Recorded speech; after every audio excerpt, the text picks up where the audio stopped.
Yo, what's going on, fellas? All right, so we are all done. Did some road miles with the bike. Brian had to roll out. He had some things to do. So we knocked out, about 18 miles and did it almost at a 15 mile per hour clip, actually, while talking the majority of the time. So, no, we're actually moving pretty good. I mean, we're both getting stronger as we're doing all these longer rides. And yeah, weather just sucked around here, as you guys know, so on the eastern side.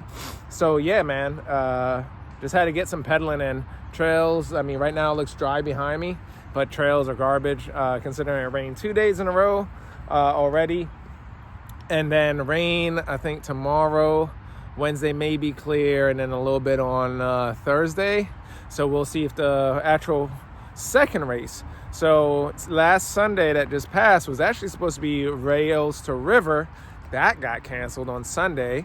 Was going to do the Sport 2-lap. Already pre-wrote it. Forgot to do a vlog on that time. But Justin Neal, along with Greg Obadia and myself, did a pre-ride on that one. Bike did admirable on it. We went out there and kind of did it easy. Got hit with the little s'mores kids.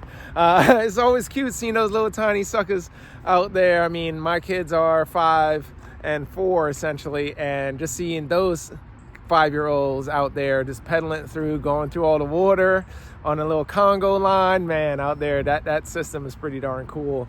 And they were actually hitting hills that I've seen adults struggle on. So that's amazing, man. Just seeing those kids. I think that group is like from 4 to 12, 13, something like that. And just seeing them tackle everything is crazy. So no, it's good stuff. But that course would have been fun. It's now postponed until June the 2nd. So this week is going to be followed with the Thursday Punisher at Pickle. So that is starting this Thursday, but pending how the weather is going to be, who knows. And then that's going to be each Thursday for the next 4, with a rain out day being that 5th week. Then at the end of the month, it's actually going to be double. So then I have a Wednesday race that's going to be happening at Wakefield. So I'm going to do that after work because I work down there. And then the following day is going to be at Pickle, pending weather and everything. So it's going to be interesting how I kind of balance everything, how I perform on that. That'll be the first race for Wakefield. It's the almost last race for Pickle. So we'll see how the balance is for everything. But the bike is doing good. What we have right now, just to show, is that we have the Fox back on. So with the Fox being back on, was dialing it in. Yes, we're on the road and everything, but and I washed it, but I think after a ride, the most that I had was something around there. And so with the bike, I do have to change the decals. What I ended up doing on this one, I got it on a good deal. Yes, I don't have the remote on here. I found myself never using it anyway, so I didn't care, and the deal was too good to pass up. So this one was about $560 or so for the fork. With this setup, with the remote setup, and it does come with it. I can actually put it on if I want, but I tried it before on the Pike, just didn't like it, didn't use it, so not really caring about it. What I do like versus the Pike on here is that it is smoother in its action. So with the Kashima coating, with how their performance or their factory boot is, it does feel smoother. This is a brand new shock versus the Pike was a used and rebuilt one. That's how I was able to get that at such a good deal. Shout out to Charlie on that deal. That fork did very well, and it was actually on 2 bikes, this one being the second one for me, and I think it was on 1 or 2 of his bikes. So we're going to change up the decals. I'm going to take them off and then source basically the green versions of this, green and gray, or I may figure out a different color scheme for the back color. So, but it's kind of cool on those websites how you can kind of choose what you want. But yeah, I'm going to go with the neon on there just to kind of make it pop on the front.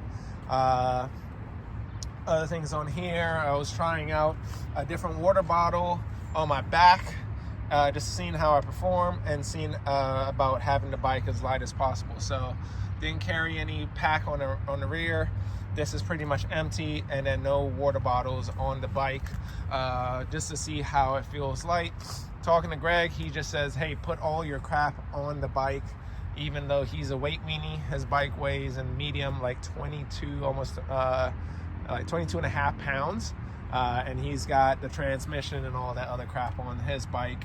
But he just says, yeah, just put it on your bike after you're said and done, and take it off your body so your body feels nice and free. But yeah, one of the next things I'm going to end up doing, since the bike is just about done, the only thing on the bike that I'm not doing right now is going to be the lighter weight dropper. This is the Trans X dropper, so I can lose some grams there.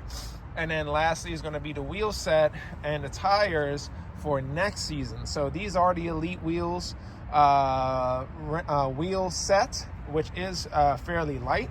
I have a full-on box opening and stuff for that one, which I have yet to do.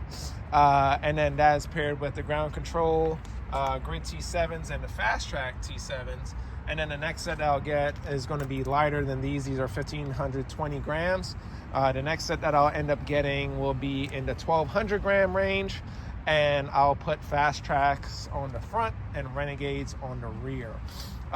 Some of the other guys race with like the Racing Ralph from Schwabel, and I can literally see them pull away. Like, we're going down a hill, granted I have different hubs, but they pull away, and we're starting together, we're talking, and then they're gone. It's like, oh crap. Okay, so between the rolling resistance and something to do with the hubs, of course, as far as resistance in there, we're going to make a change on that one. So, but no, the bike's been doing good. I'm going to do a breakdown, since it is almost done, of how much everything costs. And if you decided, hey, you may not be able to get the Epic Evo in this is the 7. So hey, you want to build out the 8 and have your Epic 8 and kind of build it up on your own, get the frame or get the parts and then get the frame on a deal at some point, feel free to do so. Because I got this on a deal, got that on a deal, just by scouring the net. The XT group set was on a deal, and then we just kept finding it lower and lower. So I got it at, his friends got it at $700, and then even dropped down to like $600 for the full XT with the 4 pots. Do you need 4 pots on this? No. If I was really a weight weenie, I would not have 4 pots on here. It's nice to have, but I don't need it. So if you're doing your build, put it on if you like. But if I was weight weenie, I would just go ahead and run the 2 pots. Aside from that, the dropper, if you're a real weight weenie, you can go with the Transfer SLs. It only goes up or down. Like here, you kind of have the infinite adjustment on most droppers, but it comes at a weight penalty. With the 1-Up version 3, which you can actually rebuild, that's what I'm looking at getting. And that one is arguably supposed to be one of the lightest fully or infinite droppers. So that's what I'm looking for, because there's times where I want to just bring this down maybe like 10 millimeter and still be able to pedal at times. So I don't know, I'm a weird guy, but that's how I'm going to do that. Back over to the Fox. So with the Fox, breakdown on this one. So the Fox versus the Pike Ultimate, it is a difference. So first off, the Pike Ultimate is stiffer, and then even if you look down at this, it is wider. So the Pike is wider and it stands from left to right here. So this is narrower already. This comes with, I needed a 20 millimeter spacer because I'm running 180s rotors, versus the Pike does not need a spacer because you run 180s on those. This, I am saving 0.7 pounds overall. Stiffness, rigidity, let's call it that way. Rigidity on the Pike is more, but with my weight being around 155, 160 with all the gear on, actually I feel it when you're really trying to pay attention to it in certain situations, but overall this performs admirably. In comparison to the SID the SID ramps up quicker. So this ramps up very similar to that of the Pike, where you get about 80% and then it gets super rampy up in here. So trying to bottom out or anything, it's gonna take a lot to bottom out. But between 75 and where your sag is sitting, it really plays a lot in a good way. So your small bump compliance is really good. Your big bump is good. It just feels really nice and soft, which is classic Fox. Now with the SID Select that I actually tried out, Select Plus that I tried, it actually ramps up about 50%, and then it slowly ramps up, and then it gets that progression, right? So in some cases, that is more advantageous when you're a stand-up sprinter like myself, or just like standing up, where this will dip down more, so I have to get acclimated with that. But it dives more. But I can play around with the low compression. Right now I have it in open, and I can go ahead and play with that guy here. So yeah, you can always do your adjustments. That I haven't played around with. I always test it in open, make sure that how I like it initially, and then depending on what my situation is, then I go ahead and start upping the low compression ratio there. So high compression is the 3 clicks, where it can lock it out, but only with the remote. And I did ask if I can change it, and no, I cannot change this setup. It's part of the damper system, unfortunately. So but again, I don't really lock it out at all. Again, it's just so cumbersome. It does come with a remote that it can sit here, so you can hit it on the high side, you can put it on the low side, but I run a dropper over here. I run this, so it would have to go on the top side, and I just found out I just didn't use it very often. I didn't like it. The part that if I was to get a lockout would be for the rear, just to go into trail mode, and that one, this only really has an on-off anyway. And this shock is really good anyway. I do run it in 15% sag, and as you can see, I pretty much can bottom it out.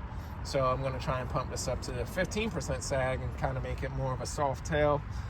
Just running, I'll have to run around 270 PSI in order to make that happen.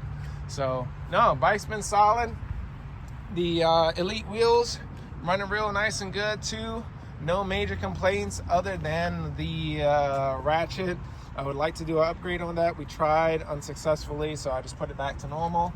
Aside from that, no issues whatsoever. Everything's nice and solid on it. I haven't tracked how much miles I have on this yet, but I want to say it's probably closer to that 200 mark right now, because between the 50, yeah, it's over 200 miles actually, I want to say right now, because all my long rides has been on this set. So the 240s, the 50, so that's almost and then we already did 20 today, so that's automatically over 200. So they've been working admirably. I do not take my time with them whatsoever. I hit crap and I just keep it moving from rocks and everything, and I just washed the whole set, and I don't have any chips, any cracks. There's a little scratch there, but again, I do roll through quite a bit of rocks with the kind of riding that I do and where I ride. So yeah, they've been holding up really well, so we'll see. Same thing for the tires. Tires, I do some skid to do like that little whip tail, and these Specialized tires have been holding up really well. With the Maxxis tends to start feathering a lot. These are starting to feather just a little bit, but again, I am trying to abuse everything and see what will hold up. The fronts are doing really good. There's no issues there with the fronts whatsoever. So right now the bike is what, 2 months now, and then this guy's fully with the fork and everything, this is like the third ride. So but I do like it. I have to do another trail ride with it, but again, I saved 0.7 pounds on the front end, and I didn't lose anything dramatic over the Pike, which is what my concern was, and so we are all good. So yeah, Thanks for tuning in. I know it's been a longer one with me talking a little bit about the bike breakdown and everything. I wasn't really expecting doing that, but hey, we're feeling good. Bike's looking good. Race season is on. I'll be doing at least one lap full of recording for the pick all because it is 45 minutes. I will be recording that whole thing pending battery life, but no, it's going to be good. And the bike is performing well. I just got to get better, stronger. So catch you on the next one. And yeah, rain is coming, as you can see. All right, y'all. See you.